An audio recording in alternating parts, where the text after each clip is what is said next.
Today on Earth Focus, Women and the Environment. Population Action International's Mark De Souza tells Earth Focus correspondent Miles Benson why climate change disproportionately affects women. Coming up on Earth Focus.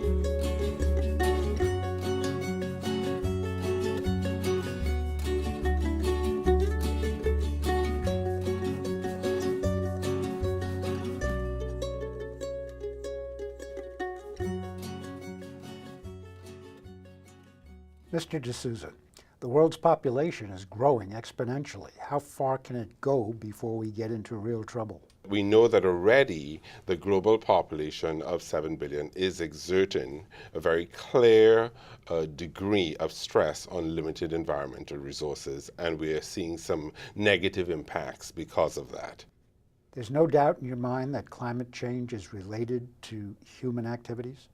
No, that is very clear. The science has very clearly demonstrated that we as human beings are having a negative impact on the environment. And what's significant is that those CO2 emissions, those carbon dioxide emissions, are having negative impacts on us and our well-being, in addition to the natural systems and ecosystems and how they function. And what we've seen when we look at global population trends is that most of the CO2 emissions are coming from the more industrialized countries like the United States, where there are high consumption levels.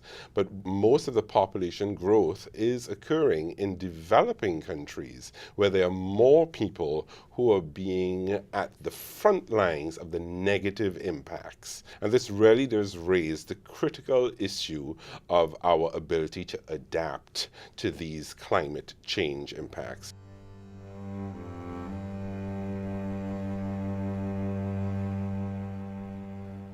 What does adaptation look like in those areas? One very important strategy is to recognize the role of women in developing cutting-edge adaptation strategies.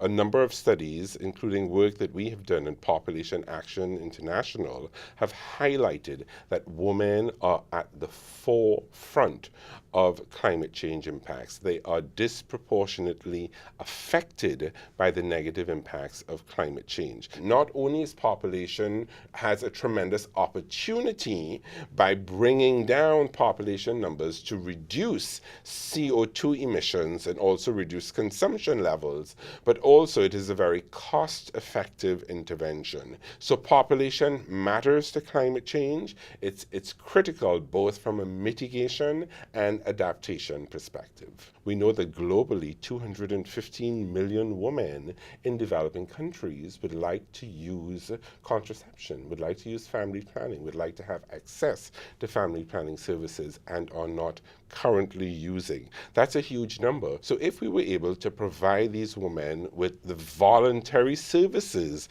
that they themselves want, studies have clearly illustrated that when women have access to these services, they decide that they would like to have less children. They space their children, greater intervals between their children, and they begin to invest in themselves and increase education and opportunities for themselves. There has been research that shows that population growth is slowing down in some areas. Are you encouraged by that? I would say it is encouraging when we are sure that these services are being provided voluntarily, that it is indeed what women want, and it allows women and families, and I would say the men, the husband too, to have a better quality of life. Well, what exactly are the impediments to slowing population growth? There are a number of impediments. These impediments include the cost of contraception, the distance provided to access the actual services, some of the stigma that is at times associated with using contraception. They may sometimes believe that there are negative after effects. Sometimes the desire of a spouse or husband or partner who may want to have more children, the woman would like to have less children. So that if a woman's status is not as such that would allow her to negotiate with her partner, there may be some limitations there. We also look at laws that govern the age at which a girl can get married. We have many young girls, particularly in sub-Saharan Africa and Middle East and North Africa, who are getting married very young at age 13. This means that they are prone to a number of health risks, and it means that they're not in school, they're not getting the education, and they're not being provided with services that could help them be more productive to society in ways that they would like to be. So women get it. What about the men?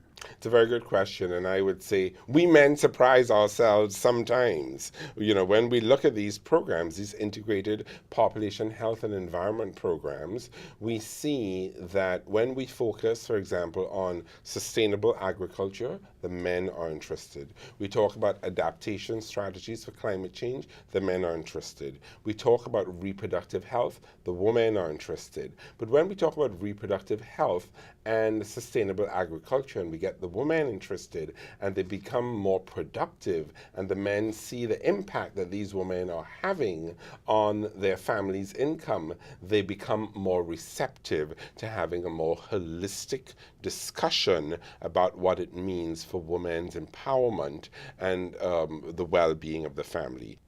Mr. De Souza, thank you very much. Thanks very much for having me. It's been a pleasure.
Airwaves, a global channel of uncompromising stories. World news, documentaries, entertainment, and culture. Link TV, connecting you to the world. For more information, visit linktv.org.